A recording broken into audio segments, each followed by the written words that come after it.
সকলকে আরেকটি নতুন ব্লগে স্বাগতম। চলুন ছাগলের যে মালিক ওনার মুখে আমরা শুনি। তিনটা হ্যাঁ, আজকে আবার এসে আবার তিনটা শুরু হয়ে গেল, কিন্তু কালকের থেকে আবার আজকে বেশি হয়েছে। বেশি খুশি না?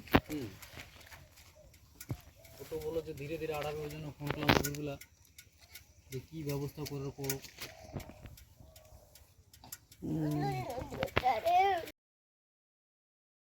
পশুপালক ভাইটির মুখ থেকে শুনলেন একজন এসে ট্রিটমেন্ট করেছে, কিন্তু তিনি কোনো রকমের সুরা পাননি এবং তারপরেই আমাকে কল করেছিলেন। কবে থেকে তো মোটামুটি সমস্যা এটা? পরশুদিন থেকে, পরশুদিন রাতে বাচ্চা হয়েছে। পরশুদিন থেকে বাচ্চা হওয়ার পরে না? বাচ্চা হওয়ার কি মানে মেন সমস্যাটা হচ্ছে বাচ্চা হওয়ার পর একটা বাদ দিয়ে দুধ বেরোতো ভালো করে, একটা দুধ বাদ দিয়ে হালকা বেরোতো। তারপরে ওইটাকে একটু সেকার পরে রেখে দেওয়া হয়েছে, কিন্তু বাচ্চা হয়েছে একটা হওয়ার পর মানে কারণে দুধ জমা হয়ে গেছে অনেক বেশি।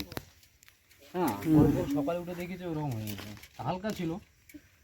কালকে দেখি একটু বেশি হয়েছে, কালকে ফোন করলাম, আসলো ইঞ্জেকশন করলো, কিচ্ছু হলো না। আজকে সকালে ইঞ্জেকশন করলো, দুপুরবেলা ওই জন্য আবার ফোন করলাম যে এখন তো কালকে যেটুকু বেরিয়েছে আজকে ওইটুকুই বেরো না।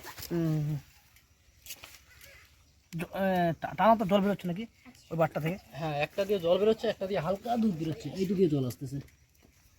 এই তো জল হচ্ছে না? হাতে নাও, হাতে না জলটা। এতক্ষণ ধরে যা দেখলেন এবং যেটুকু বুঝতে পেরেছেন, এই যে রোগটি, এটিকে বলা হয় পালান প্রদাহ বা ঠুনকো রোগ, যাকে ইংরেজিতে বলে ম্যাস্টাইটিস। এই রোগের লক্ষণ হচ্ছে বাচ্চা দেওয়ার পরে অতিরিক্ত দুধ জমা হয়ে ভাসা বা ওলান যেটা আছে, বাট সমস্ত কিছু ফুলে যায়। ম্যামারি গ্ল্যান্ড থেকে শুরু করে ওর যে চ্যানেল এলভিওলাই সমস্তগুলো ব্যাকটেরিয়া দিয়ে আক্রান্ত হয়ে ফুলে যায় এবং প্রচণ্ড ব্যথা হয়। ব্যাকটেরিয়াটি গ্রাম পজিটিভ নেগেটিভ দুই রকমের ব্যাকটেরিয়াই সাধারণত এখানে অ্যাটাক করে যায় এবং প্রচুর পরিমাণে ব্যথা হয়, দুধ বন্ধ হয়ে যায়, ভাষা ফুলে যায়, লাল হয়ে যায় এবং কি বাট নষ্ট হয়ে যায়। অনেক সময় এই যে জল দেখতে পাচ্ছেন, অর্থাৎ বাটটি অলরেডি নষ্ট হয়ে গেছে এবং প্রচণ্ড পরিমাণে ব্যথা অনুভবিত হচ্ছে।